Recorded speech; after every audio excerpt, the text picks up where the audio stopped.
But yeah, I just wanted the audio to like be super simple. I wanted the video to be super simple, and like I wanted to be able to do everything from the phone.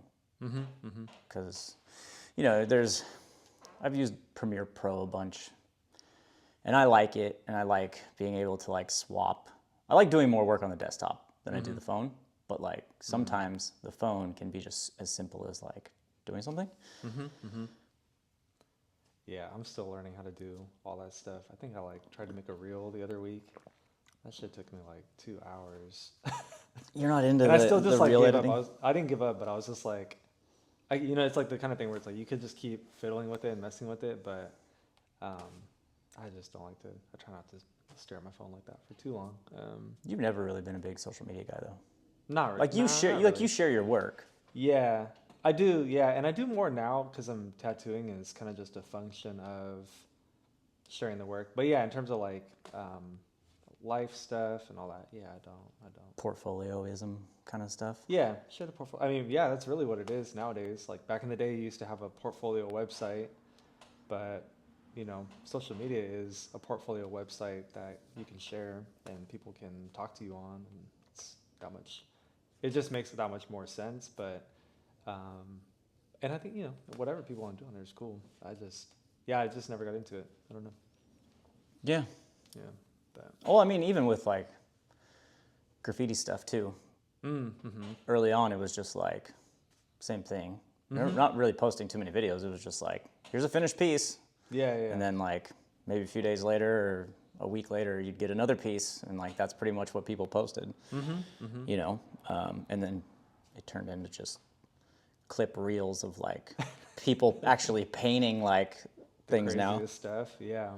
Yeah, I kind of miss. Honestly, I miss the like the Flickr days, where it was like people just had like photo. It was kind of just like digital photo albums, and they would just take photos of either all their stuff or like just everything that they saw that they thought was cool, and they put it up. And you know, I kind of think about that like back in the day. I say back in the day, but like 10, 15 years ago, I would have like a bookmarks tab of like all my favorite Flickr sites or just blogs or just random photo things, and I would like just go down the list, you know, whenever I got on the computer and just kind of look at people's stuff and see if they updated it. Yeah. But it just felt a lot different because it was like you were kind of actively choosing what you really wanted to see and what you wanted to follow and stuff.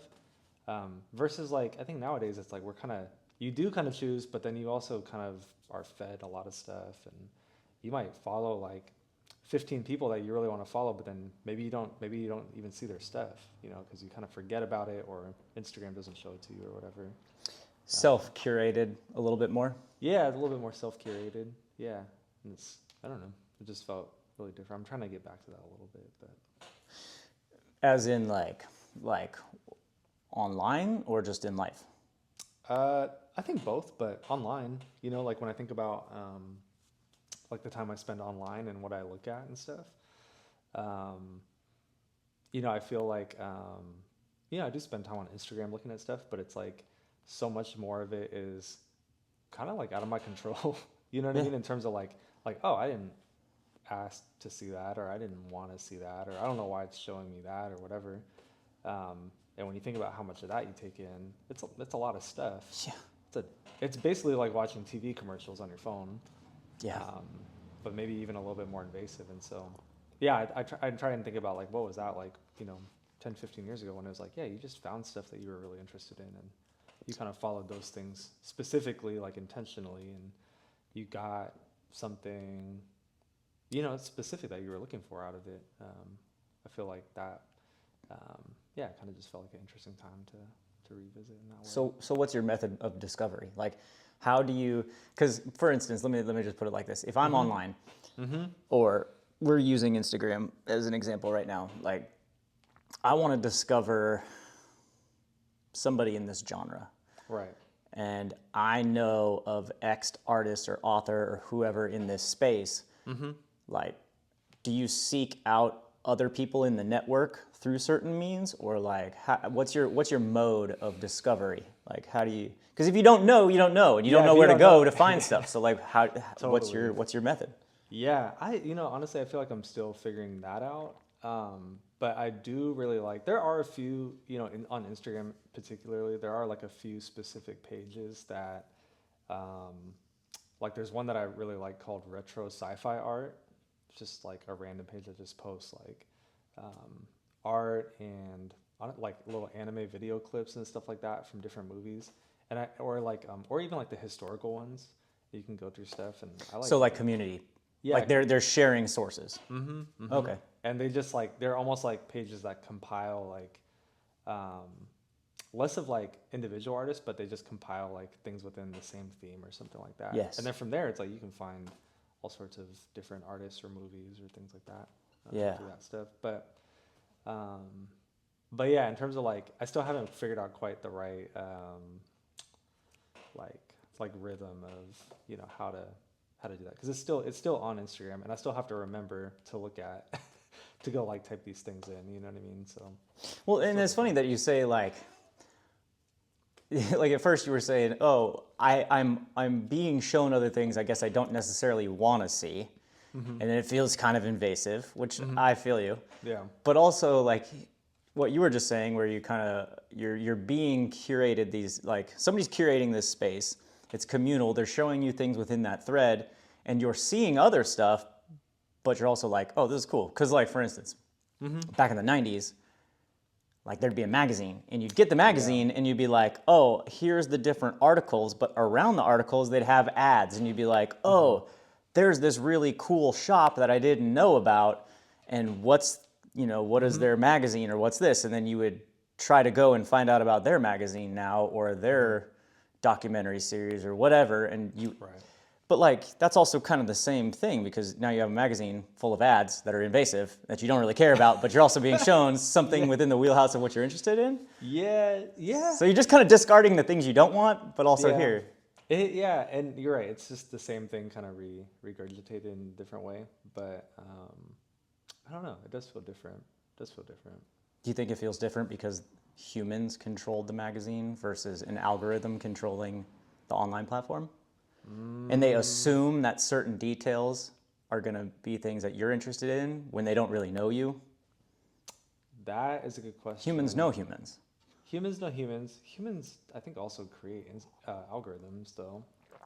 Like in theory, like, I mean, the algorithm is its own kind of thing, but humans still tweak that and refine that to be a certain way. So they could make better algorithms for us, but I don't know. Yeah, maybe that. I think it feels different, maybe just because of how much we take in. Because like even when most of us, even if you were looking at magazines or books back in the day, it wasn't like all the time, like all the time. Like you weren't looking at it when you wake up, when you are waiting like 3 minutes in between something, when you're standing in line, like all that kind of stuff. Like we take it in so much more than the media that we used to, 15 years ago. Oh, totally. So I think in that way, that's what feels different about it. And that's like, even, because it's a good point, you're still seeing stuff that you don't necessarily ask to see, but you're not seeing it while you're waiting in line for your food, and then when you're waiting for someone to come out the store, and then when you're like, I don't know, how many times do you pick up your phone a day? They say it's like a couple hundred times on average. It's like you're not looking at a magazine a couple hundred times a day.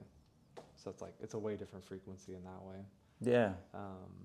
It's mad interesting. Yeah. Like when you really think about it, it's like we're just all these walking techno drug addicts. And it's just like everybody's... And it just happened, dude. Yeah, in our lifetime, it just happened like in the blink of an eye, kind of. Yeah. Like I was telling Katie this last night. I was like, because we've kind of got these impressions, and other friends have got these impressions too about like, I don't know, intuition, gut level, like, hey, I need to kind of like detox and like cleanse myself for a while. And a lot of people are just like intentionally taking time to just step away and just like not use their phone or not like do whatever, right? And so I was telling her, I was like, I remember when we got our first smartphones together. Like she had BlackBerry or like these other things, and like I just liked what the kids call dumb phones nowadays, right? Like I loved the brick phone. Oh, like yeah, I just was like, too. cool. I didn't even really want to text, like call me. But I remember when she was like, I need a new phone, and we had agreed like, okay, cool, we'll get a buy to deal, whatever, and it was like the iPhone at the time, and this was like, I think it was like 2010 or 11 or something, somewhere around there. And I remember just being like, just this weird knowing of like, it just didn't, I wasn't excited, it didn't feel right kind of thing, and I was just like, you know? And I'll never forget that feeling, because I couldn't articulate, like there's knowing feelings, intuitional, that you just can't articulate or put words to, but it was just like this hesitancy to kind of move in that place. And I can see now in hindsight, all these years later, like maybe that's what that was, is like, this thing's like manipulating and molding you more than you are in control of it. Yeah. Because the algorithms, you want to go back to algorithms, dude, like, Yeah. those things are straight up designed in ways for us to like, for instance, like anybody's content, whatever, like, oh, you need to make it this way, and then you need to make the ads happen in this way. So like everything's telling you how to operate with it, versus like, yo, I'm going to do what I'm going to do and forget whatever works or doesn't work for you. Like, it's not about you, it's about me, right? And like kind of like whatever I'm doing, like I don't need you to constantly mold that, you know, if that makes sense. Yeah, no, yeah, I mean, you see it like over time, right? Like how different trends kind of impact the way people create content, which then impacts the way people kind of live their lives to create content and put it out there. It's, yeah, it's a trip. I think kind of going back to what you were saying before, it's that knowing piece. It's like, for me, when I got my first smartphone, I actually got one from Travis. And I tried to hold out for a long time, and then I think I just kind of got one. And it was like kind of like that knowing of like once you get it, you know that life is just gonna start being a little different. It's different. It's different. You know, it's like you're kind of just buying into this thing, and then you also kind of like know that, yeah, everything is gonna change, and like we're not going back. Isn't that the weirdest thing ever, though, dog? I did feel that. It was like, we're not going back to the other thing. It's like, we're just going to keep doing this. Because, like, the internet, I guess the internet, I mean, it was so slow in unraveling for the internet for us, because literally 56K was so slow. It was like you'd have to sit there and, like, I don't even care. Like, I remember Art Crimes, right? Like, back when you like, try to load a production. Oh, yeah. Man. And it was just like, dude, I'm gonna go make a meal. And then I'd go like make top ramen and watch a show, and I'd come back and finally half of it was loaded. And I'm like, am I gonna ever see this production? I don't even care. Like, I don't even care what this production is now. Like, I don't care. Yeah, it's you're so only slow. looking at like 10 pictures on a page. Yeah. And so the progression of like the internet itself in the early years was so slow. I don't think we had that moment where it was like, we're like, you know, the pregnancy of a woman is 9 months. You're like, okay, this is slow, and then you're seeing it become real. But like, that's kind of like, if I had to analogize it, the beginnings of the internet was a lot like the pregnancy, and then the smartphone was like the labor and birth. Because literally, the moment that baby is like here, you're like, oh dear God, like, like there is 3 now, and there's not 2, and this is like.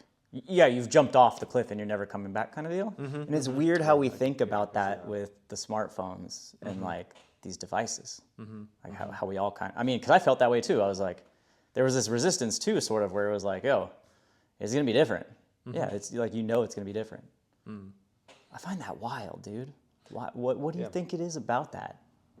About like the just that thing that's like, yo, life is going to be different when we start using this. Why is it the smartphone, and why do we feel that way about that smartphone? Like, what is it that was like, it's different?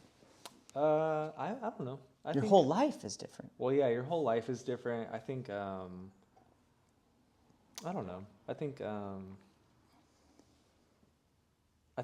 for people like in our generation, it's like, you know, we kind of grew up without it. So you kind of know that like some of these things that you grew up with, or some of the ways of thinking about things or doing things, they kind of, it's almost like a passing of time. It's like when something changes so radically, you can kind of maybe it's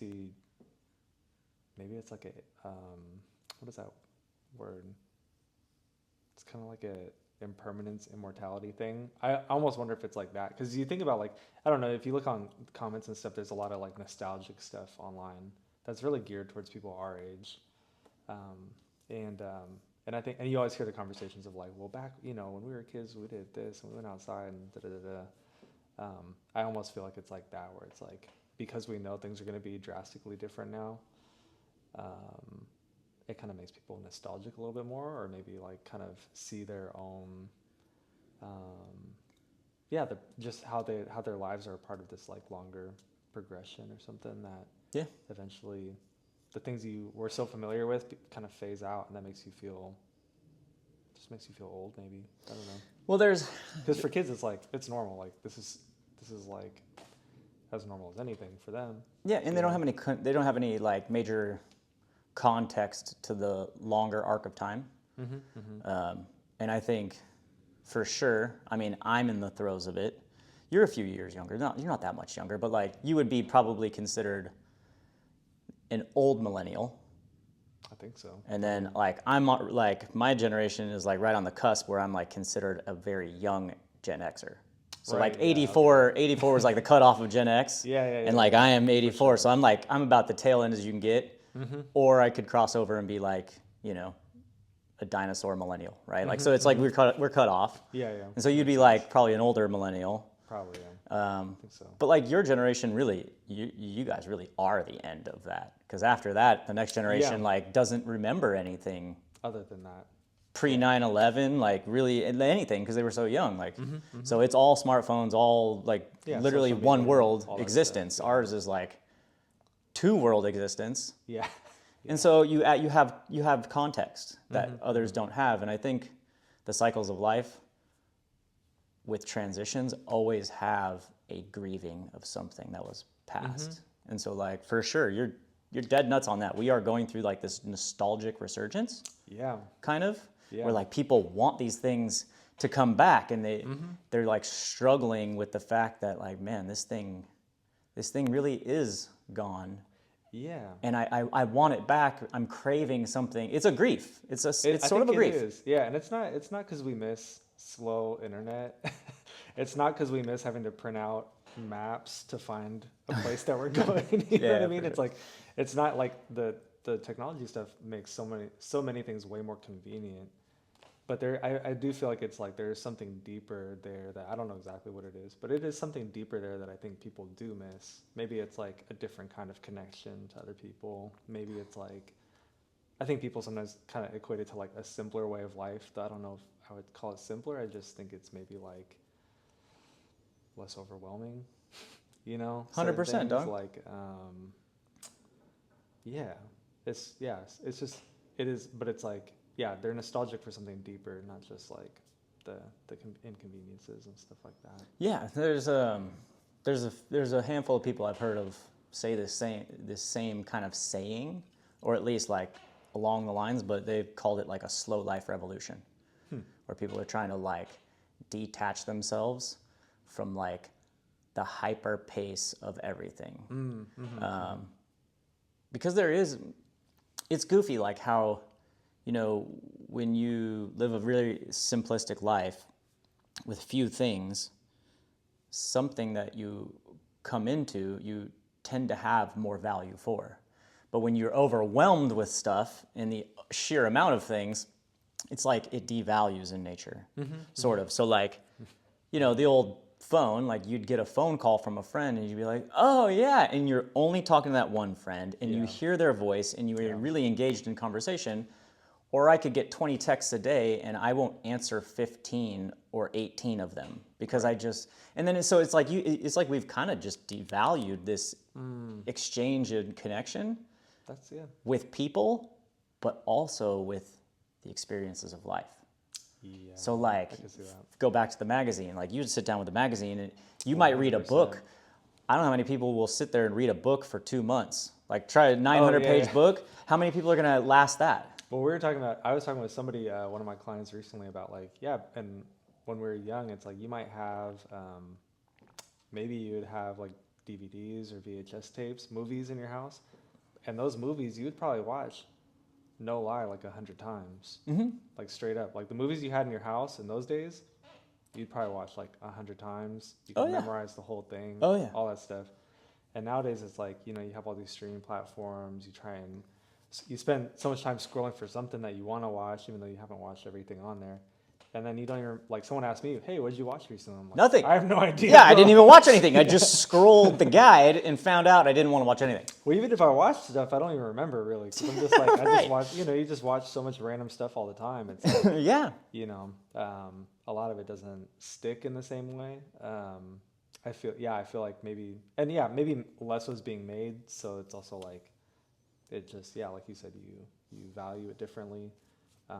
I almost feel like stuff was also made to be a little bit more timeless in some of those ways. For sure. And you could say that about a lot of things being made, just physical things, like things were made to last, versus now it's like people say we kind of have like a throwaway culture. You just kind of like use and throw away, one-time use type of thing. So totally. I think those are the things when I think about that nostalgic piece that people kind of long for. People kind of miss. People really want that. You know, they want that kind of value. So the value is like, if we're going to articulate the value, what kind of traits can we attach to value? Like, what are the traits of it? Because I'll say one word, and this kind of encapsulates like how I've always seen you as like a person and how you approach life. And it shows up in your work. It shows up in like pretty much all things you do, but like excellence. Like there's a level of excellence, and it like permeates everything. And when you remove that, it's like you just see the reflection of, like, for lack of better terms, dog shit and everything, right? Like there's just like this massive devaluation of like all things. When you take away this lens of excellence. I mean, that's kind. I feel like I make a lot of dog shit. Well, yeah, we all do. But like, it's the driver. It's hey, like, I'm like, I don't know, man. Like, you strive for something though. You're striving for something, and you're never like, just like acceptance. Like we accept a lot of bullshit we shouldn't. Like. Yeah. In our world, in our culture, in our the value of our homes, like you were just saying, like anything's just throwaway. Like the connections, all that is just like this devaluation. So I would attach like towards, you know, like the raising and lowering of value. I would say like this like pursuit of excellence would like really value things. Yeah, I could see that. I do think the timelessness piece too, like when people think of something as like think about something that's like handcrafted, you know, and like the time that people take to put into it, but also like the intentionality behind that is that you're putting all that work into something so that it lasts forever, and therefore people who receive that thing or buy that thing, they take care of it as if it will last forever. And over time it increases the value of that thing. You know, and I don't know if like, you know, if you ever like have something that's been passed down in your family maybe, or like if you just think about like certain kind of like vintage things or like handcrafted things, it's like, you know, you feel them and they really do feel kind of special because I think that they were made with that kind of care and foresight into what they could be in the future. And I know for me, I try to think about that with things that I create. Like that's something that I aspire to. But yeah, I think there's also just so much stuff that we maybe lose that a little bit, you know, just in the frenzy of like the idea of like constantly creating like kind of like the attention culture and all that kind of stuff. We're just constantly like fighting to put things out there and be heard or be seen or any of those things. And I don't know. I think the timelessness piece is really what I find really valuable. it's, you know, kind of subjective at the same time. For sure. Well, I mean, yeah, dude, like you do tattoos. Yours are going to be with someone for a lifetime. Oh, So yeah. like I you guess definitely that's want true. to like last, like that's inherent important, in your yeah. work. So like there's that. But like That I is get important. exactly That what is you're important. saying. Yeah. I've That's studied, funny. so like I've worked at a concrete plant for the last 10 whatever plus years. And so like studying, like I don't do any of the production of the concrete, right? Like I'm more, I've done more facilities and like equipment, stuff like that, right? But like just being at the startup phase of it, like I have a pretty wide knowledge of things. But like the concrete, in the production of concrete, like ours is very simple for the most part. But it's just, you know, water, aggregate, concrete, and then we have different like chemicals that we'll put into it. And those chemicals, they control a few different like aspects, but one of them is like a flashing process. So like we want to, because we're a production facility, we want to turn over the concrete as quick as possible too. So we're trying to shut down the curing time. So like curing can take a little bit longer, whatever, depending on certain things, but because we pump things into molds and we turn it over the next day and we're trying to do numbers, that worldview of how we produce, it affects how we're producing it and the things we're using it for. And then just through learning about concrete and how ancient peoples did it, like ancient Romans used like other things. They would go and they would use like, they would use water from the Mediterranean.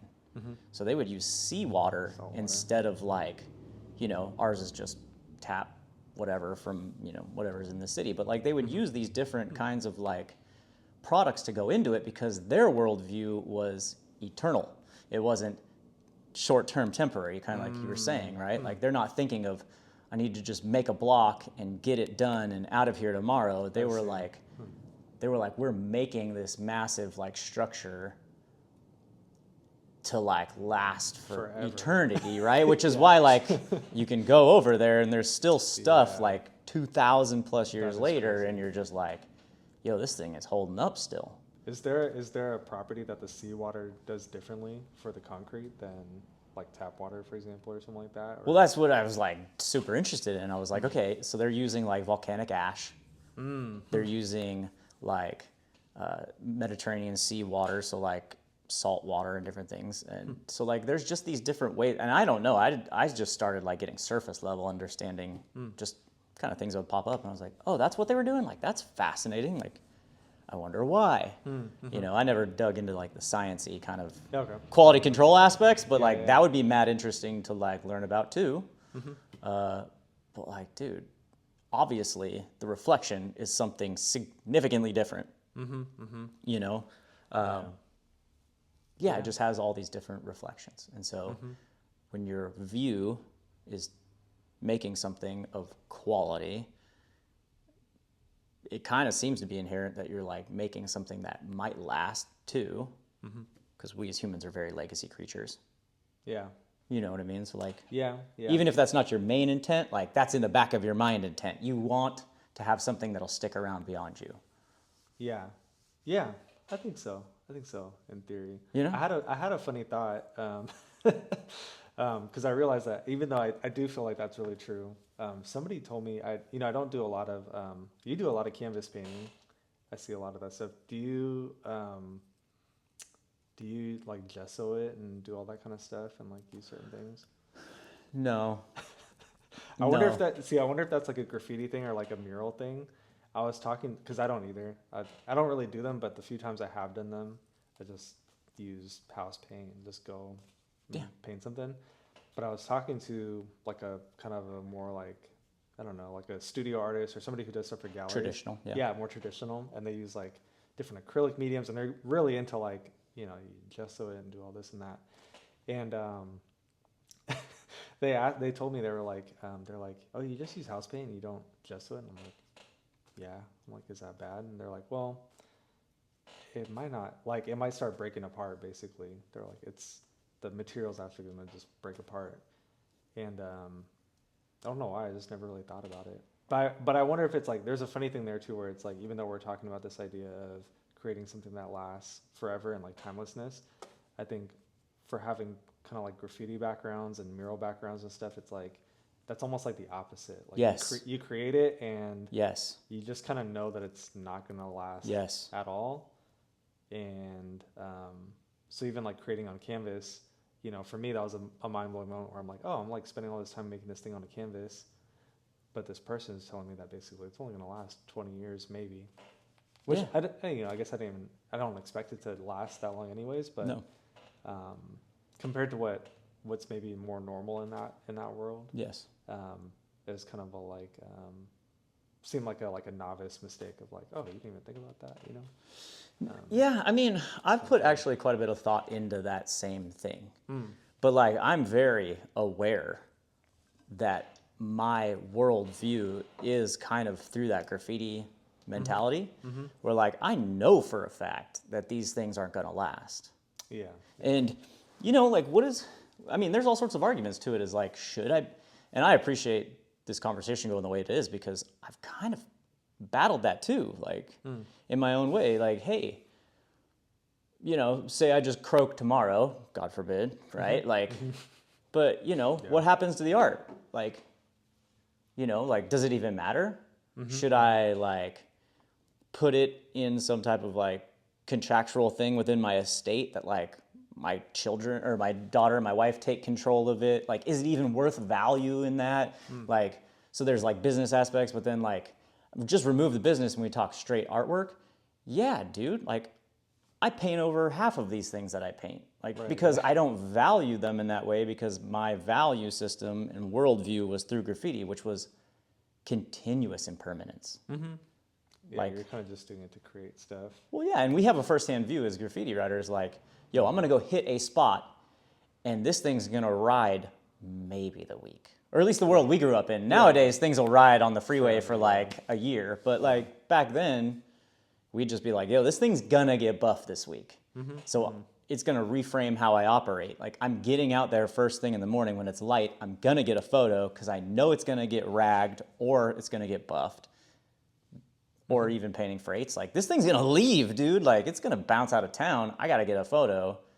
And then 6 months later, it's like covered in dirt and like sun faded, you know what I mean? Like, impermanence is, or mortality is so just hyper aware. You're just aware of it in front of your face. And so it's like, I want, like, should I begin to do that? Like as an artist? Like, yeah, should I begin to like reframe? Because that isn't a quality approach. If you really think about it, it's like, hey man, I'm making artwork, but I don't really care what happens to it. And like it falls over in the studio and it gets dirty, and like maybe there's you know, dust that gets on it. Like that's not everything you create is like a masterpiece. Yeah, and so like you know, you're like, hey, do you want to buy my art? And they're like, yeah, well, you know, like last time I was in your studio, it was laying in the corner and something fell over on it. Like you don't really have an excellence approach to your work. So like I don't know if I feel like your art is worth anything. Well, yeah, I don't know, but I think that's a funny like thing with the value thing, because it's like people value art for different reasons, you know. There's a lot of dog shit that people have an excellency approach around creating stuff that I would argue is dumb, you know. But people value it and they'll pay a lot of money for it. And there's stuff that people might have laying around their garage that nobody wants to pay money for, that I think is the coolest thing ever. Yeah, that's so weird, you know, how we do that. I mean, art is funny. Like I think art in terms of like its value for money is like got to be one of the most subjective things. Oh, ever. totally. You know, it's like, what makes this thing valuable? It's just silly. Yeah. But I think, which is I think why like your connection to what you create and the way that what you create or your connection to it also makes other people feel, like that's really the value that it has. And so like I think and in that frame, it's like it doesn't matter if it lasts 500 years or 20, you know. It's like it's about kind of what it's giving that person in the moment for what they want. And experiential. It's like that experience, it's that feeling, it's kind of like all those things. And I think that's more kind of what that's about. At least in my view, like the art that I like is kind of like that. You mean like you were speaking about me specifically, not just like art in general, like or other art? Yeah. Okay. Yeah. Well, I appreciate that. Yeah. Because I kind of sort of feel that way, I guess, a little bit. But yeah, it's so weird, dude. Like we definitely, or at least like the art world, like you can look around it and just be like, yo, this happened in graffiti too, right? Like I don't even know. There was a term, I can't even remember what we started calling it, but it was like this glorification of like ugly graffiti. And then same thing in the art world. Like there's this massive glorification of like someone will just like not even take a paintbrush, or they'll just take like a piece of dirt and they'll just be like, poop is cool, and then like it kind of is like dirty a little bit, and they're just like, eh. And then somebody will be like, oh, or like the moldy banana with duct tape thing. It's like, oh, that, like what was his name, Marcel Duchamp or something like that, with the urinal back in. Oh, right. Yeah, it was like that was like kind of like the pivoting point for the modern art world, where some people were like, oh no, Impressionism and Monet's, and like oh, there's this inherent beauty, we're seeking beauty, and then like homie put out the urinal, and it like so began the decline of actual kind of like seeking of beauty, I guess, in the Western modern kind of like art world thing. Like there's a lot of people that make that argument, but like there is something to it where people are just like, I love how dumb and ignorant and like uncool and ugly it has its own organic feel, and that makes it wonderful, and that's why I want it. And then they pay $6 million for the damn banana and duct tape thing. You know what I mean, or whatever it is. Yeah, but again, it's like subjective. It's subjective. It's what it makes them feel. I'm a strong believer too that it's like you could if you could write a good artist, like if you could write about whatever you make, and you can write about it well, and you can write about it in a way that makes people look at it a certain way. It doesn't matter what it is. If you can write about it in a way that makes them look at it a certain way, you could sell it for all sorts of crazy stuff, you know? Like I think that's like the whole like artist statement thing. It's like you can take the most subjective thing, but if you write about it in a certain way, if you talk about it a certain way that connects with somebody or makes them think, you know, differently about it, you know, it could be anything. You know what I mean? It's that subjective. It's like that subjective. But that could get into that's the value of it. You know, you're giving value to that person in that way. So yeah, subjective value for them. But like that can get into dude, we can really go like off in this crazy direction of like, is that moral or just? Because like the QVC channel does the same thing. It's like, look at this Chinese widget that is, you know, like it's just composite plastic, but this is, you know, the greatest and greatest, like only 3 payments of $19.99, and it's the best, highest quality.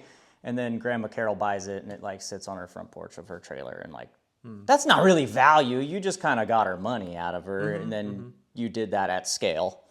So like, is that like really, you know, should we be going after that? Like, I mean, I don't think should we really provide something of value though? Like, Because like maybe you're just telling them a feel-good story. Right.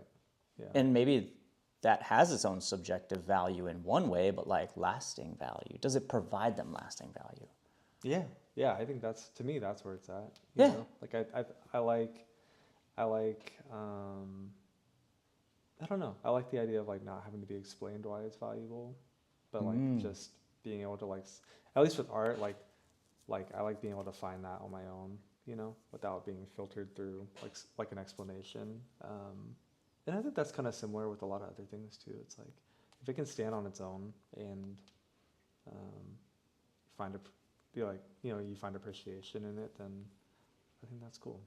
So there definitely is something beyond subjectivity. There is an objective beauty, and like a demarcation of like beauty and ugly.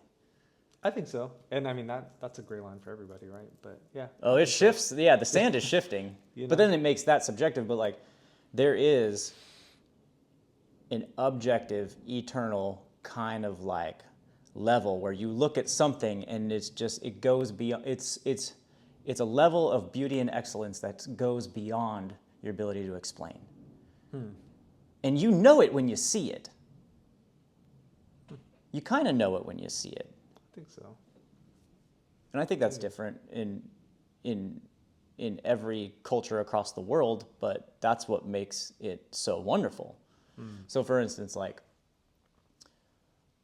with your exhibition this year at the Tacoma Art Museum, right? Like you have some really old stuff in there. Yeah. Like yeah. old works. Yeah, a couple hundred years, right? And so like, well, I guess I got to preface this now for people that are going to watch this, right? Okay. Yeah. Do you want to preface it? No, go ahead. I can talk about it too, but. So, Kenji, this year, you were given the opportunity to curate a exhibition. And the main focus was Japanese wood block prints from a particular era, correct? The Edo period. The Edo like period. 1700s, 1800s. Yeah. And why was that period special? Or you focused on it? Maybe it's not special, but like maybe it is special. Like, what is it about that specific period? And like, why were you focusing on that?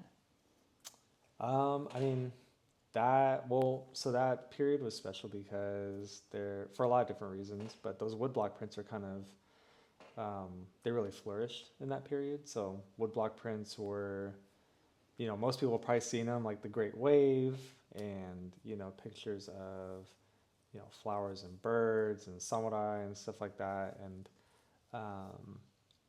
it's kind of this time where this artwork really flourished. And the reason that stuff is so important and special is because it's kind of, probably mirroring stuff in the Western world too. Is probably one of the first times where artwork could be massively produced, and therefore also something that could be accessible to normal people.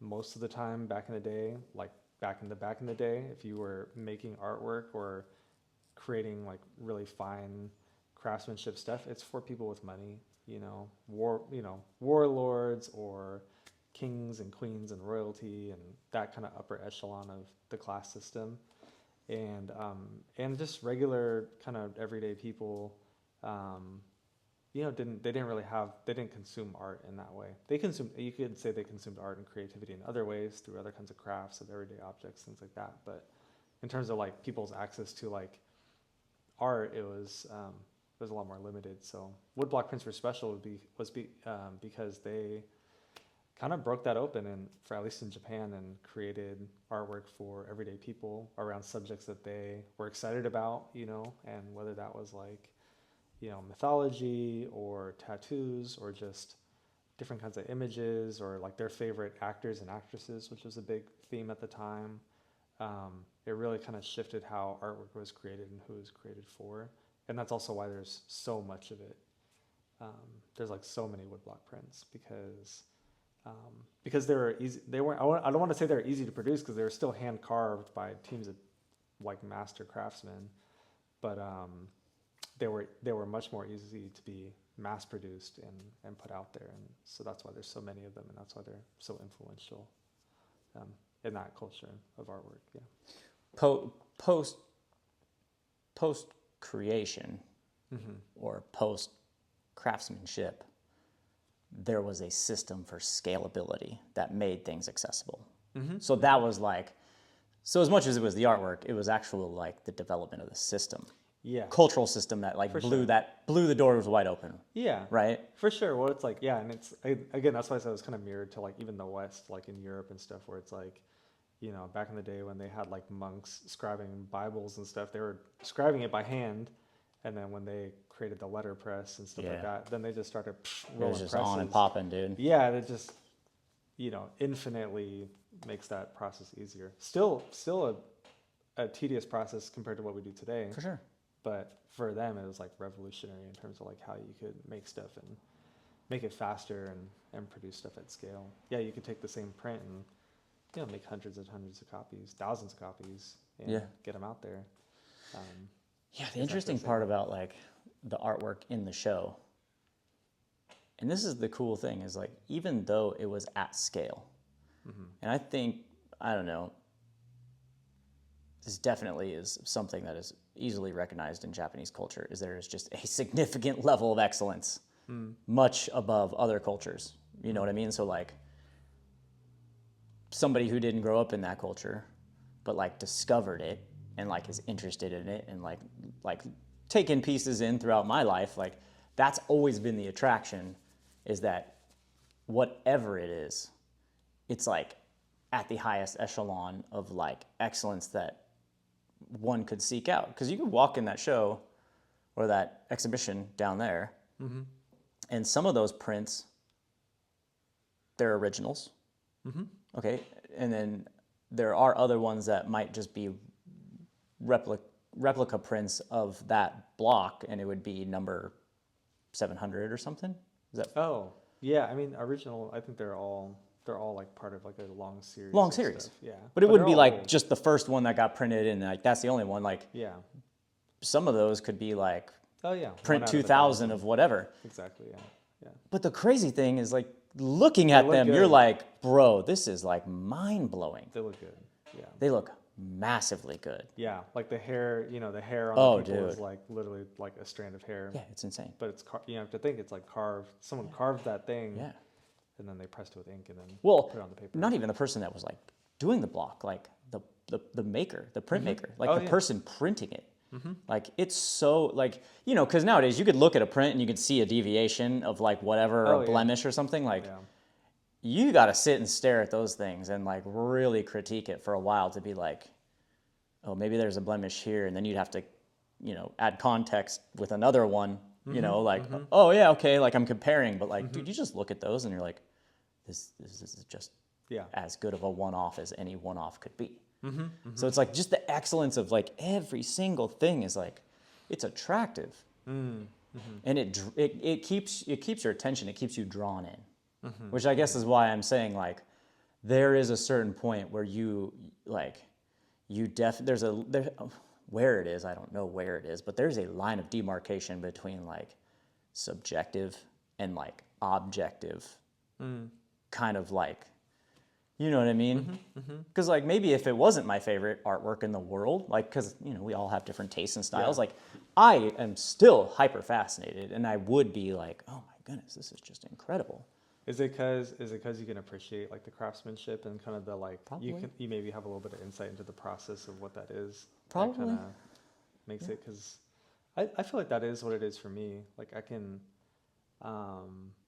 excellence again is like I could see. I mean, they're definitely like very high quality, amazing pieces of artwork. I think, if you get into the technical details of how they're made, then you also start to really appreciate how special they are and how amazing they are. And I think for me, like I think that really just communicates kind of like a level of care that people placed on creating those pieces, that they placed on kind of the craft and culture around that. And that is for sure something that's very present in Japanese culture, but I see that in so many other cultures too, that maybe don't do woodblock prints, but maybe they do other kinds of like cultural crafts and traditions and arts and or building and stuff. And it's like that level of care that to me kind of differentiates it, Yeah, we have a saying at work, but it's, like we call it like put some sweat equity into it, meaning like it's valuable because you put effort. So like my patio, like I built that thing by myself, kind of on and off over the course of like 2 summers, right? Like I dug that whole yard up with a little mini excavator. Like I bought the stone from my work, got a good deal on it, but like I had to carry each I saw flagstone. I did see I that. laid it out all in my front yard. I like, cut the blocks up. Like I laid the base stuff. Like I welded up the metal frame. Like I leveled it out. I built, the whole like crawl space wall, and then backfilled it, like compressed it with the machine, like laid it all out, put in the grout work, everything, right? So like I have 2 years kind of on and off of like just this long-term like investment into this project. And so like it's almost kind of crazy because like we'll be out there just sitting and like maybe my kid dropped a lollipop on it and it sat out and it just kind of melted in the sun on the thing and I'll be like, what is that? You know, like because I have such a high level of care and investment where I'm just 100%. like, don't treat my like creation of like, yeah, right. Like, but she's just a kid and she didn't put any effort into it. She's, you know, she's just a kid making mistakes and doing kid things, right? Like, ground to her. Yeah, it's just the ground. It's just the ground. But like me, it's like this like investment of like energy, and I'm like, don't disrespect that, you know. So like, yeah, so there is a major value increase when you put effort and time into something, and that is interesting because, yeah, I wonder if you can have a result that is almost objectively ugly, but even though there's time and energy into it, like you would pick up on that. I don't know. Oh yeah, I'm sure there is. You man. know? Yeah, I wonder what that I'm is. trying to think of what that example would be, but I feel like there is. I feel like there is. Because kids do that. They'll like make a piece of artwork, and you're just like, okay, like it's unrefined, Oh sure, yeah. but like you can see the heart in it, and you're like, yeah. like yeah. oh, 100%. you know.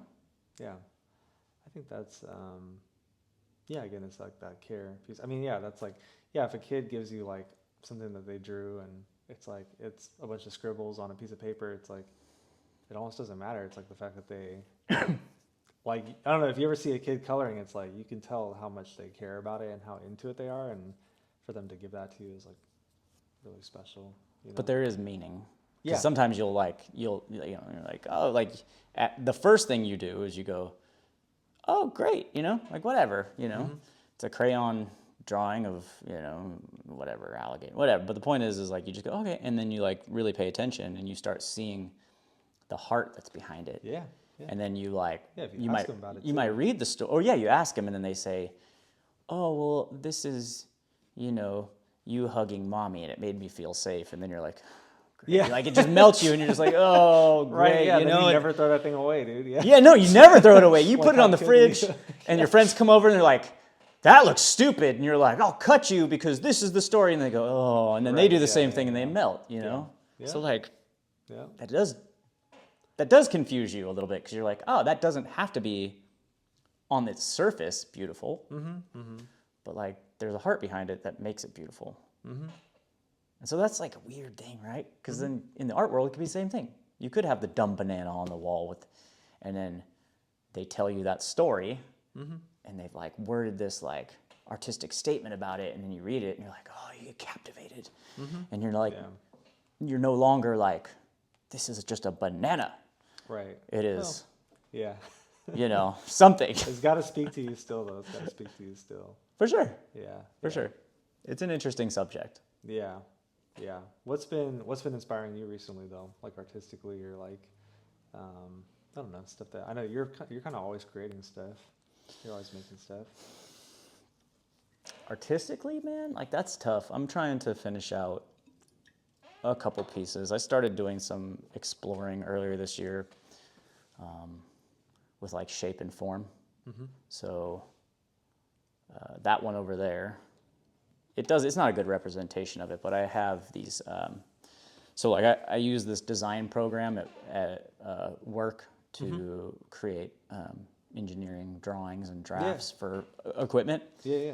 And I learned how to do three-dimensional lettering on it, and then I've been extracting individual shapes out of letter forms. Kind of like, you know, when you draw like graffiti bars, like a P is a P or an R is an R, but like there's bars within it. So I've been extracting bar shapes and then like making them three-dimensional and like warping them. So it's almost like a three-dimensional shape sculpture of its own.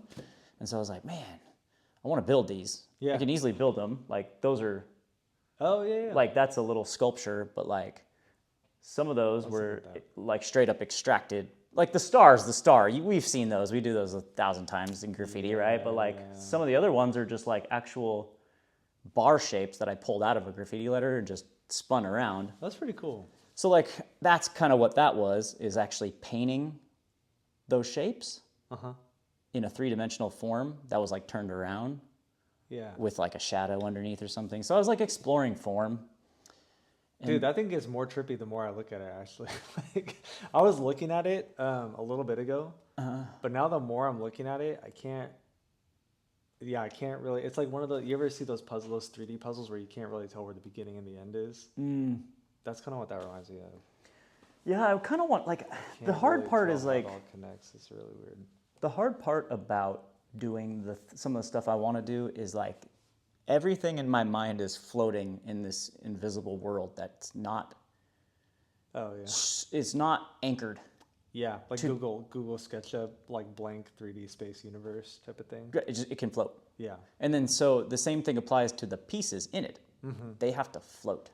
Oh. So like the way I did that is I would have I would form it and then I would leave like one of the connection points unwelded. And so I'd like kind of open it up and feed it around and then reconnect it and then weld it up that way. So there was like kind of like this thing, I would open this up and then I would like pin it like this and then I'd weld it. And so they're like a chain, but then I'd like move it and then like anchor it and then I'd tack it in place. So like it looks like it's kind of floating. Yeah. So like I want to do that more with like shape stuff, but also I don't even know if I want to do any of it anymore. Like to be completely honest, man, like I don't even know if that matters or like where I'm going with it. And that's just a personal thing from personal life things I'm experiencing, right? Like Totally. I'm in a very unique phase of my own personal life. And so like, as I change dramatically, all sorts of things are changing. And it's kind of just like, the artwork is just more a reflection of the artist. Yeah. Like, I mean, that's the way it should the be. creation is the reflection of the creator. So it's like, dude, if I'm changing so drastically, so rapidly in my own place, I'm like, I don't know if I'm ready to do that. Like begin to create something. Oh, I see. Or like, yeah, should I continue exploring this thing that like may not even attach to that yet? Because I'm going to finish that out. Like that piece is like practically done. That's like the last layer. I'm going to paint it and then do whatever final details to it, and then that's done. But like that, again, is kind of a reflection of like past work. So you know, like I don't know. Honestly, man, I don't know. It's kind of scary, but I don't know. Well, that's cool. I mean, I kind of like just really into like weird old school kind of art too right now. Like a painting of just like these really dark academic paintings of like a cabin in a hayfield and it's like fall. Like I could never paint it. I don't paint realism, but like I just like staring at it and just being like, that's a pretty rad vibe. Makes you feel something. Yeah. Like I bet you he's enjoying a fire and a coffee. Or maybe he's not even in there because he's just fly fishing. Might be. Yeah. And like that sounds fun too. Whoa. But like I'm just so far off where I'm like I'm not saying I'm definitely not saying I'm gonna paint like a cabin anytime soon. Nor do I have the technical experience to paint a cabin. But like whatever it is in the future will begin to reflect some of what I'm transitioning into, I guess. Yeah, if that makes sense. That's cool. I don't know. So there's that's really cool. There's a whole lot of I don't knows. That's cool. I don't know if that's a good answer, but that is a good answer. It's a real one. Because like we've seen a lot of artists do that. I think that's natural, dude. Like that's like that's normal. That's like all of us are just kind of continually growing and evolving, and life is happening. And I think the things that you create, they don't have to be like one for one reflections of that. But in the same way, it's like you're creating things. Inevitably, that should happen with what you create too, right? Yeah. So to me, that makes sense. I think it's cool. I mean, knowing you for, I don't know how many years, like 20-ish years, like, it's cool to see that the things that you create evolve, and not just in terms of like what they look like, but like how you make them. That's always like what's really inspired me about some of the stuff that you do is like you have all these different kind of like creative backgrounds that it's like, getting to see the metal sculpture stuff like come to life is really cool. getting to see you work in like a 3D modeling program is really cool. I just watched the Brutalist not that long ago, the movie. Did you see that? No, I have no idea. Nope. It's okay, but it's kind of just about this guy who makes like brutalist architecture, which is all the like heavy kind of Soviet style concrete stuff. And I've met a few people who do concrete stuff too. But I just think about like all the different backgrounds you have and the ways that stuff can come together. I just think it's cool. And obviously like the lettering and the typography and all that kind of stuff. Really yeah, cool. I mean, maybe I am subconsciously seeking some type of more permanence. Because like I have been, it's taken me so long to figure out how to transition, not even transition, but bridge this gap between like my entire graffiti career and then like my entire building career. You know, like, because you have one thing and then it just parallels in existence for 20 years. Like I've been building for 20 years and I've been like painting for longer than that, but like they've just paralleled and they've grown in their own thing, but they just never really did this. And so like at some point they were going to have to figure out how to do this, and figuring out how to do that in my brain was just like, I don't even know how to bridge the gap. Like, I don't even know how to do, like fording a river with like an army. Sometimes they just go miles and miles and miles up a river to try to find the right spot to like cross. And it's just this journey. And I'm like, dude, I couldn't figure it out. And so like this last 2, 3, 4 years, maybe it's like I've started to catch on to like maybe how to like do some of that. Yeah. And maybe the purpose isn't even to like do it in its form now. Maybe it's just like that is the intent, is to bridge the gap, and then whatever's coming later, you know, I don't know, but it's been, because graffiti is one thing, and then just building like machinery is like another thing. Totally different thing, yeah. But like it's not, because there's so many conceptual, fundamental aspects to the three-dimensional world that are so similar. Yeah. They are. That's why it's cool. So similar, dude. Well, and that's why it's cool that you have both those backgrounds. Like, I mean, I don't think you have to like create concrete graffiti to like bridge those worlds. I think like, I think it's cool that in my head, it's like, it's cool that you have both those backgrounds, because what it means is whatever you create, you can bring both those kind of expertises and skill sets to create something unique that honestly most people don't have both of, you know. So you're going to create something that most people can't even think of, or you know, or wouldn't have the backgrounds to be able to make in the way that you would. Maybe, you know, I think so. I mean, I don't know a lot of graffiti artists who have concrete machinery building background. I mean, dude, they're out there because there's industry. You know, there's guys in industry. Yeah, I guess. Yeah, I think about like Revs, right? Like the old school guy, Revs. Like he was kind of one of those guys, but even still, it's like it's still few and far between, and like those are just parts of who you are. And so yeah, creating that thing that bridges those things is kind of just like bringing those different parts of yourself together. Yeah, you know. I mean, not being afraid to like try things either is like can be really challenging for like anybody, because then you have to like leave your own established dogma in a way. Yeah. And like allow yourself to be free. Yeah. And that's very uncomfortable. Yeah. And that's hard to do, you know. So I don't like, that's what I'm saying. I don't know. I'm just going through this phase. I mean, just talking to you a second ago, like I love this three-dimensional stuff, and like I love old architecture stuff. So like a lot of these old ancient structures across the world, not in any particular part of the world, but just across the world, like are super interesting. And so like these individual fragmented pieces, like, just a quick aside, I finally got a pair of glasses recently because, you know, I've been wanting to just give my eyes a break from contacts. I've been wearing them for 20 plus years, right? 25 years. So I like, okay, I got a pair, and I was like, okay, great, get to have a break from my eyes. But my eyes have not had glasses on, prescription glasses on, in that long. And so for the first few days, like, my whole perception of reality was really off. And I was like, okay, something off, because the world had this fisheye. Oh, weird. So a lot of people with glasses, they'll be like, oh, at first you feel like you have to step up on a stair, like, you know, underneath, because like there's this distortion of the lens and everything. It just takes your brain like getting back used to it. So now the whole world looks a little more flat. But at first it was so fisheye lens. And I have a really calibrated eye with building. So like I can see angles and I can be like, that's off. But all of a sudden, like this line on the wall is now curving. Oh, hell no. And I'm just like, oh God, you know, so like, it's like, dude, like my calibrated eye like went through this period of just like malfunctioning, and it just really threw me off, and it's almost like being seasick, right? Yeah.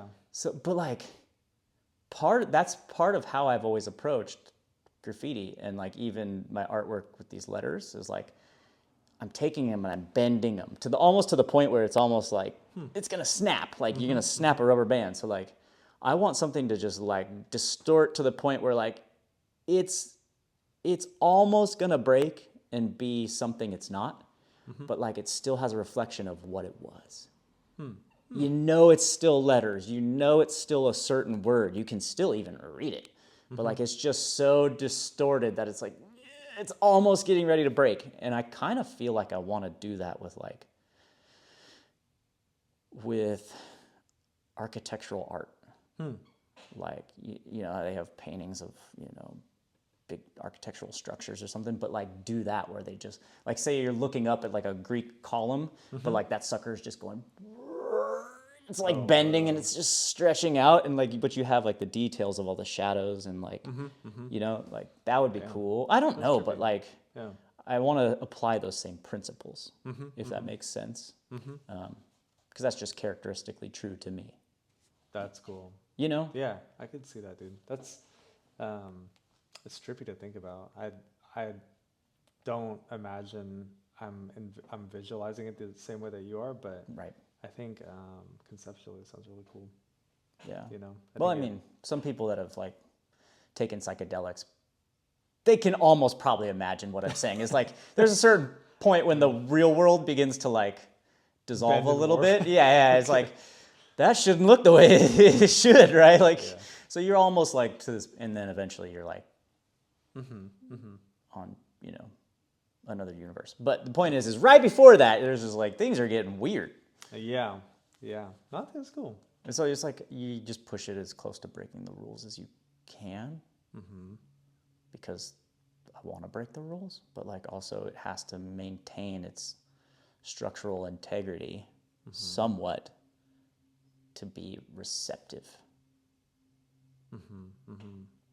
Yeah. Do you know what I mean? Yeah, Does that make sense? It's the same thing with letters and stuff too. It's like what we do with letters. Yeah. No, I think that's interesting though. I think it's cool because it's kind of like talking about like, I don't know, in my head I think a lot about that, like that tension point, you know, of like where things kind of like are right before they snap or right before they break.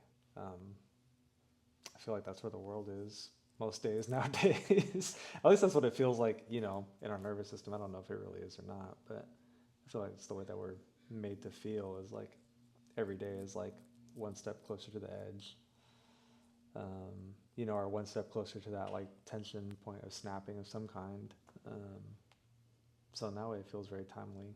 There's a resilience to it though, because we have this innate ability to like recalibrate mistakes. I don't know if they're called mistakes.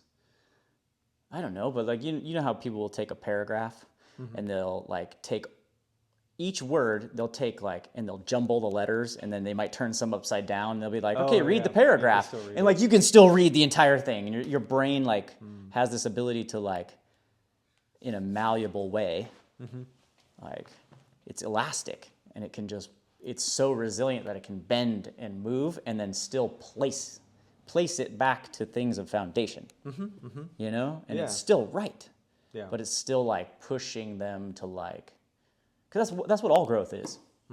It's like you're still trying to root yourself in something firm, but like you're losing yourself, and you're just like, this is not who I am anymore. And you're like, you know, you want to go back, but like you can't. And so like that's where life really is. It's like right on the edge all the time. And so yeah, I guess that's how I just see everything, and I'm trying to frame it that way. That's cool. I mean, yeah, and even too, it sounds like that's kind of where you're at too, in terms of like that creative just your own creative growth, like what you're talking about.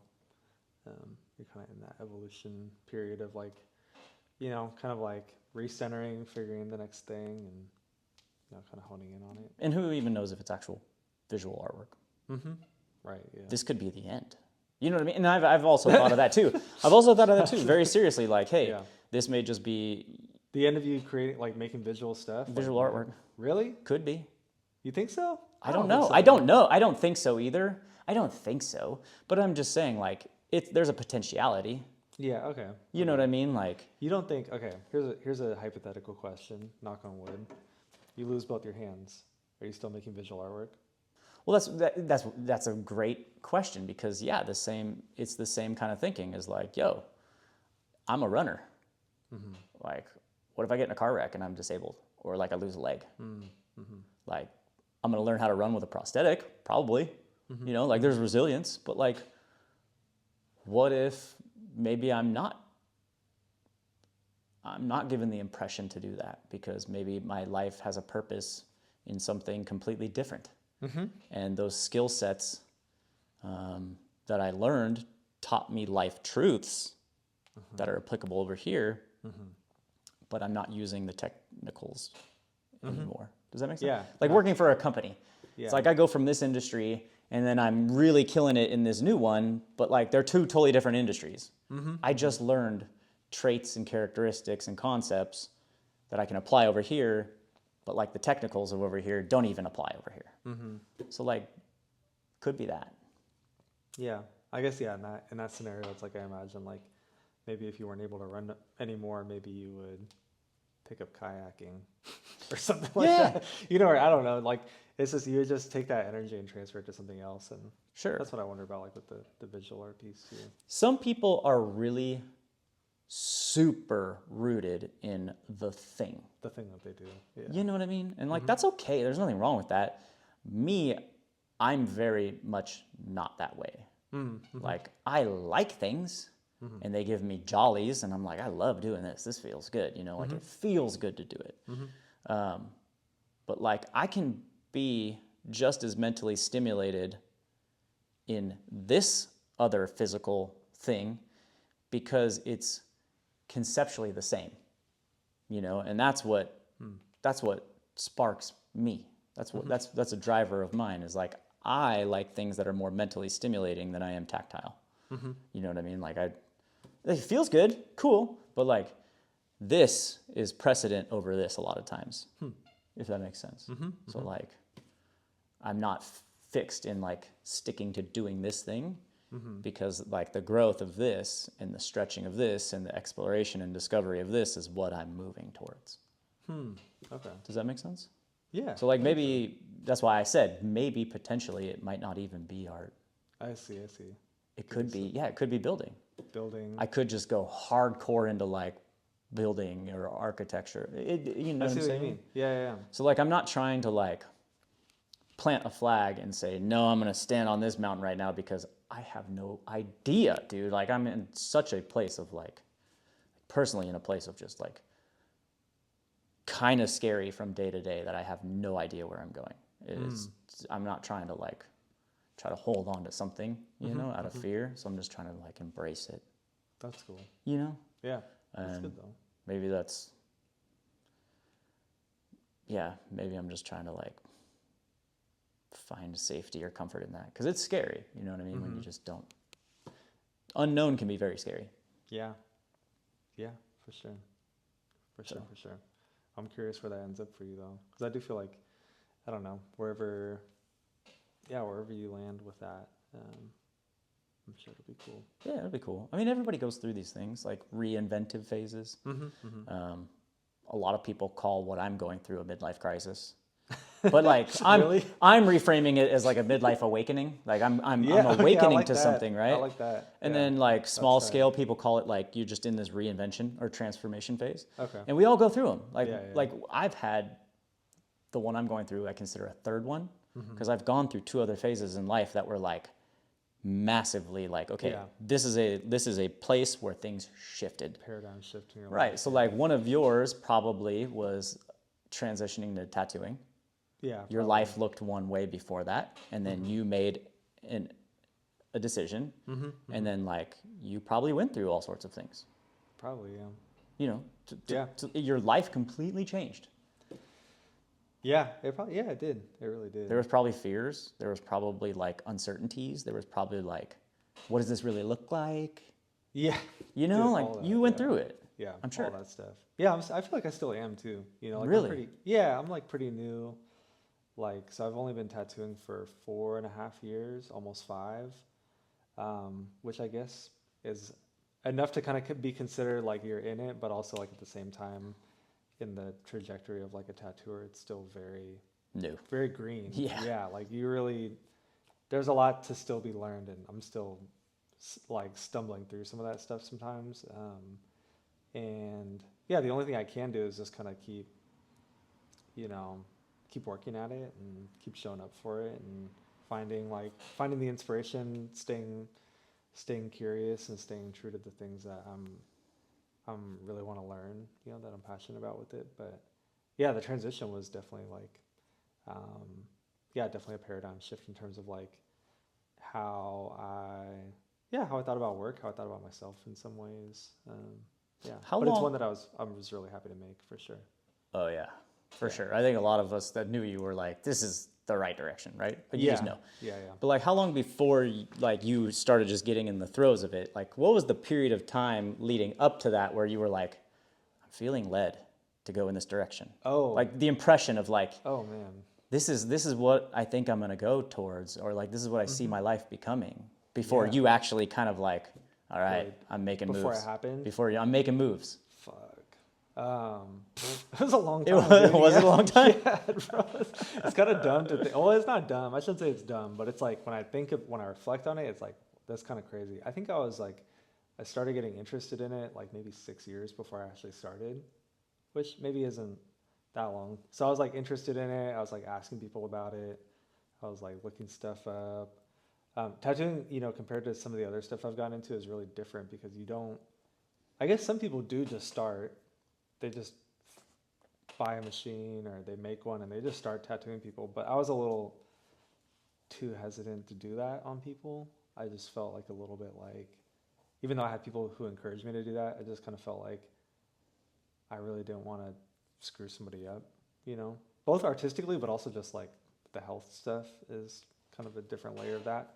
It's different than like graffiti where it's like, you do just start and you just pick up a marker and then you go write on something and you start drawing in your book and then maybe you get a spray can, then you start spray painting. It's like, you know, it's a little bit different in that way. So yeah, I was interested for maybe like 6 years, and then maybe like another like 3 years before that, I really started taking the studying stuff a little bit more seriously.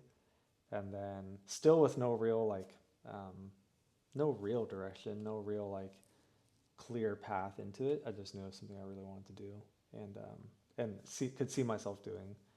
And then, you know, after a few more years of like, you know, just spending more time like getting tattooed and just learning more and more about it, you know, I actually got offered an opportunity to start through a friend, Troy. Yeah. And that's when it really started. And then when it really started was the moment that I also really like had to decide to like, you know, shift other things in my life in terms of like the work I was doing before. I had to kind of like decide like, you know, this is like a moment to kind of close that chapter and start this new one fresh. And yeah, and then it just, yeah, once you kind of like choose to kind of dedicate yourself to something in that way, then a lot of other things kind of fall in place in terms of like, yeah, what does your routine look like now around this? Like, what does your time look like around this? Yeah. You know, before I was tattooing, I was doing so many random things all the time. I was like doing murals and teaching art classes and just doing like all sorts of random stuff. I didn't actually have a real schedule, you know. It was kind of just like, you know, work could happen all the time, but it also could happen none of the time if you're like not disciplined about it. And being young, it's like, it's both and, you know, so tattooing was actually really cool for me because it gave me a really disciplined structure to fall into and say, hey, like, you know, I need to spend a lot of time drawing and studying. I also need to spend like real time at a specific place where this happens, where I can learn this thing. And that means that,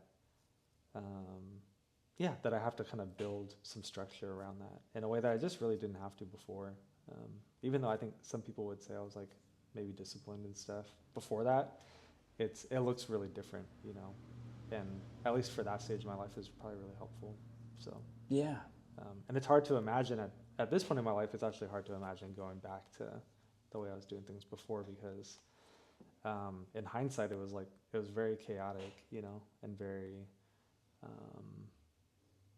don't want to say unstable, but there's a lot less kind of stability and predictability, which isn't just in your like work and financial life, but also it's just like in how you take care of yourself and all that kind of stuff too. So Totally. it definitely was like a evolutionary period in that way, kind of switch into. Yeah.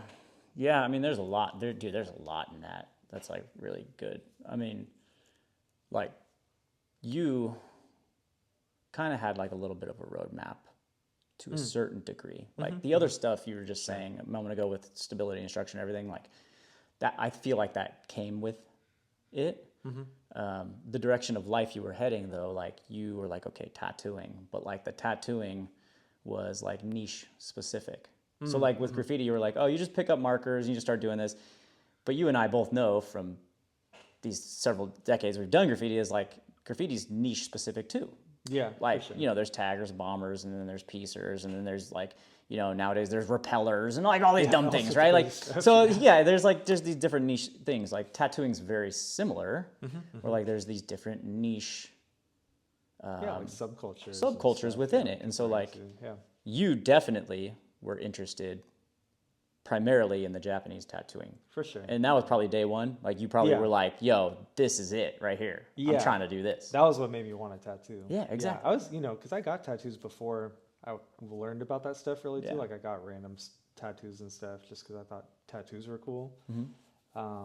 But it really was more learning about Japanese tattoos specifically, and just connecting with like my own Japanese cultural stuff that kind of just brought that stuff full circle for me of like, oh yeah, like this is actually what I really want to do. And then it's like kind of the cool part about like getting to work with, you know, it's like you get to do like art, then you get to like wrap in like culture, then tattooing is something that ultimately requires two people. You have a tattooer and someone getting tattooed, so then there's like a community piece to it too. So it really just starts to like wrap in all these different things that I feel really compelled towards, you know. And then and there's just so many other parts of it too, where it's like, you know, it's very satisfying to create something for somebody that they hopefully cherish forever, that they enjoy, to give them not only art but an experience that is meaningful to them. That's kind of like profound and beautiful in its own way. Totally. There's the craft of tattooing, which is just really kind of interesting anyways, and if you think about it, it's like an ancient art form basically. Like people have been tattooing forever basically, so you kind of, you know, then you get to kind of tap into this like long legacy of like something that feels very human and sacred, you know, depending on how you look at it. So there's just all these things that just really do make it really special and something where at a certain point you're like, this is what I really want to do. That's for dope. Me. Yeah, for me. And so you definitely have a future outlook of like, this thing's not going to go anywhere at all anytime soon. Yeah, I'm thinking I'm going to be doing this. This is for a very long time. Yeah, for sure. And I see that too. Yeah. But like, you know, there'll be phases. And so like, do you feel like you are just like, kind of like, you're in like not a plateau, but like, you're just really like, you're sailing, you're kind of cruising and like, there's growth and whatever, but like, you don't see any type of transition on a horizon, or like, maybe you're thinking some things in the future. I feel like I'm still very much like on the uphill part of it. Like I'm like in the beginning on the uphill. I still have like so much to learn before I even get close to doing the things that I really want to do. Like the long term for me is like, I want to do bodysuits. I want to do back pieces, sleeves. By nature, like those things take 5 to 10 years to complete on somebody. So I haven't even been tattooing really for 5 years. So in theory, if I start one now, maybe it's finished in another 5 years, you know what I mean? So it's like, I have to kind of think about it like that.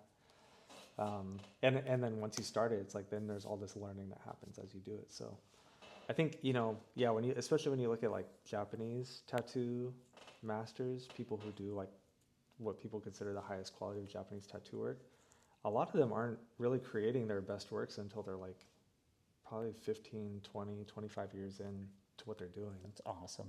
Crazy, right? When you think about it like that, it's like it actually takes them that long to get to maybe what's considered like some of their best stuff. And even then, it's like, there's still so much to do after that. So, Sure. The refinement of it, and all that other stuff. And so for me, I think I'm really just trying to keep looking forward in terms of like what I want to learn, what I want to work on. I know that there's kind of an endless amount of things to get better at. And at the same time, like knowing that it's a long-term journey, like just continuing to kind of find the ways to keep enjoying it and enjoy the learning process because,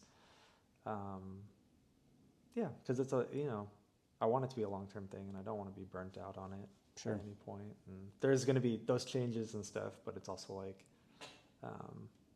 just making sure that you kind of stay true to yourself in that way too. I think it's important. That must be encouraging to like just know that you have like you're in a place and you feel like you're settled and you like have that. I think so. It's funny too because I think about like, even though I was kind of interested in it a while ago and like people told me at different points in my life like you should tattoo and da-da-da. I don't think if I started tattooing when I was like 20 years old, I don't think it wouldn't have been right. I wouldn't have been right. Yeah, I actually don't think it would have been. I don't think I would have stuck with it. I don't think I would be taking it anywhere. Right. I'd probably be quitting about now to do something else in my life. Yeah. Sometimes it takes you that time of life to get to the person that you need to be to finally transition into 100%. Something. 100%. And I do think that's kind of what I'm doing right now. So I feel really good about that. Yeah, I mean, I can see it. The reflections are there for sure. Like I can see it. And so that's dope, dude. Well, I'm definitely encouraged to hopefully have that happen in my life at some point. Because I feel like my whole life has just been like this uphill hands and knees crawl on a hill made of sand to get to like something of stability and structure just from the course of my life and how I grew up and just stuff like that. And so like being able to rest in a place of stability and like just kind of like this, you're like part of that thing and it's carrying you instead of you carrying the weight of like that. It's definitely encouraging because it's like it's a possibility for I think everybody. Like you find your place eventually, and so like sometimes it takes other people not very long, they're just in it, and then sometimes it takes people a long time, and so I mean I feel like I've heard so many cool stories about people who people like you think about like certain kinds of artists or especially like actors or musicians and stuff where it's like, dude, they didn't, not to say that everyone has to blow up and be famous, but it's like when they kind of like actually like fell into the thing that we know them for, it's like some of that stuff happens really late in life. And who knows, maybe that'll happen to me too in a different way. Sure. But I do think it's like, I think a lot of times when that happens, it's like those things are made that much more rich by like kind of like the life that people go through to get to that point. You know what I mean? Like it's again that life experience, that value, all that stuff kind of adds to that. Yeah. I'm really proud of my patio because of the 2 years that almost killed me. Yeah. Like that. It's the same thing. Like the life that you are resting in, you really truly are grateful because of what you had to endure, or I don't know if that's the right word, but what you had to persevere to get there.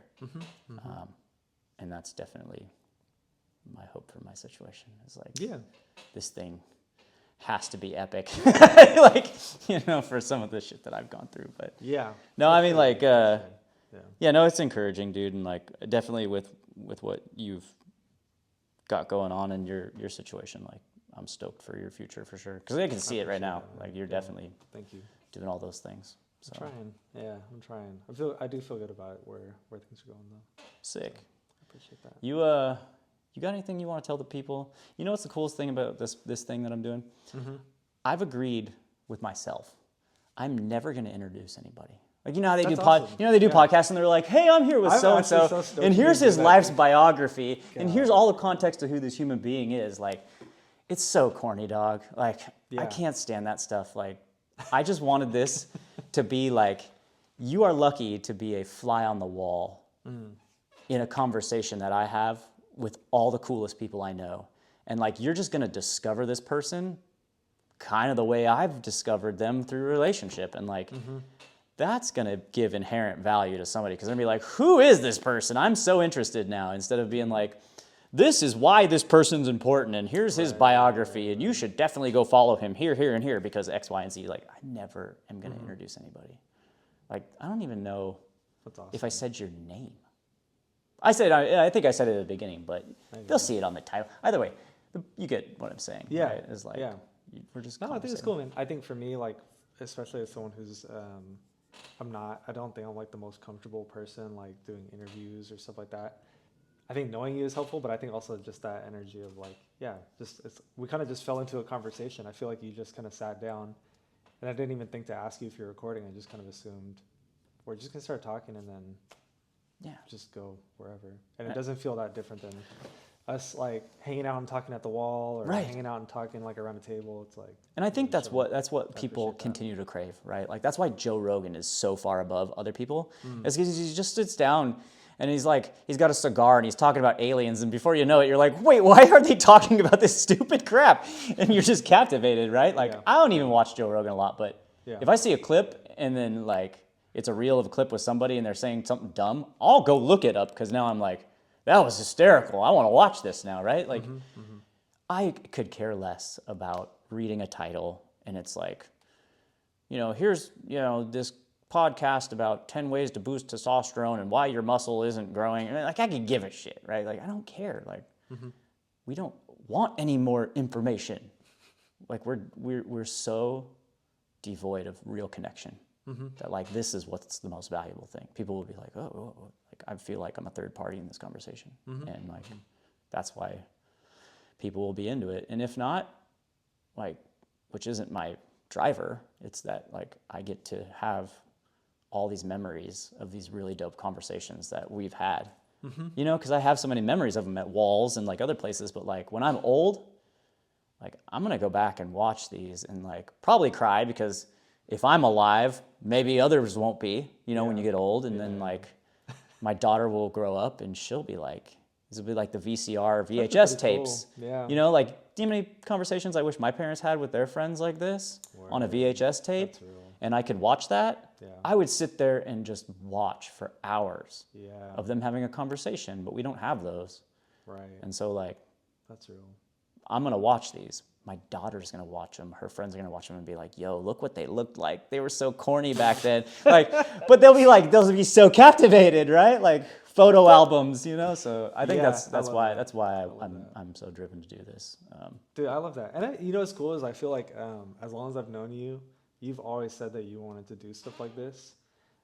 So even like, I don't even know, dude, like we used to hang out and like all of us would hang out around a table and draw. There'd be like bags of markers and shit like that. And we would have these like really like long, epic, random conversations, deep conversations sometimes, just getting into all sorts of random stuff. And then you in particular would always be like, we should record this. Yeah. And all of us would be like, yeah. And then, but none of us would do it. But it's just, to me, it's just cool that like, in a real way, it's like you are just doing it. And for the reason that you said too, I think is really cool. It's like, you're doing it not just, maybe because other people will find value in it, but also just because it's worth recording. It's just worth having recorded. It's worth having memories. It's worth being able to have, so that, maybe in the future, other people, or even just yourself, can look back on it and appreciate and reflect on those things. I think it's really cool.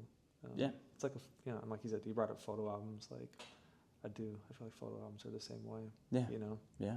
It's one of the most valuable things that I've been blessed with in my life, is like family history albums and stuff. And it's like, yo, this is the extension. Like, this is the extension. It's like, I agree with that. You know, you see those AI things where they take an old photo and the AI turns it into like this animated version of like the grandparents and they're hugging and kissing, and you're like, oh man, like. Oh shit, I haven't seen that. Oh, you ever seen those? No. Dude, they'll take black and white photos of like somebody in the 20s, What the hell? and then like AI will animate your grandparents like or great grandparents come to life and like they smile and they look at you and then like they do this and it's like, yo, it brings humanity to the forefront. And now we have 4K. Like my daughter's gonna watch me and you the exact way that she's watching. Yeah. She's 10 years old. She's gonna be 50, and she's gonna be like, I remember that just as clearly as it was yesterday. Because that's 4K. You know what I mean? Like they won't have to. Well, by then AI probably will have manipulated us 1,000 times over, or whatever. But they're like the real things right here. That is crazy. You know what I mean? And so like, that's cool. They'll like future generations will know us as just as it'd be like talking to somebody from the Edo period, like some samurai just sat down with you. Yeah, And you're like, bro. Right, yeah. You'd be like, I have so many questions. I want to know everything. Yeah, yeah. And he would just be as real in his persona and like everything. You'd pick up on all of the nonverbal and you'd be like, whoa. That is cool. You Yeah, know? that's a trip. That's what I want for them. That's amazing. Yeah. Yeah. So That's amazing, dude. we'll just see, man. Cool. We'll see. But I appreciate you coming through. Thanks for having me, man. Yeah, it was fun. Yeah. It was really chill. You want to leave anything to the people? I don't think I have anything to leave, dude. I just You left a lot. I think it's just been cool to be here. So All right, yeah, man. Appreciate you.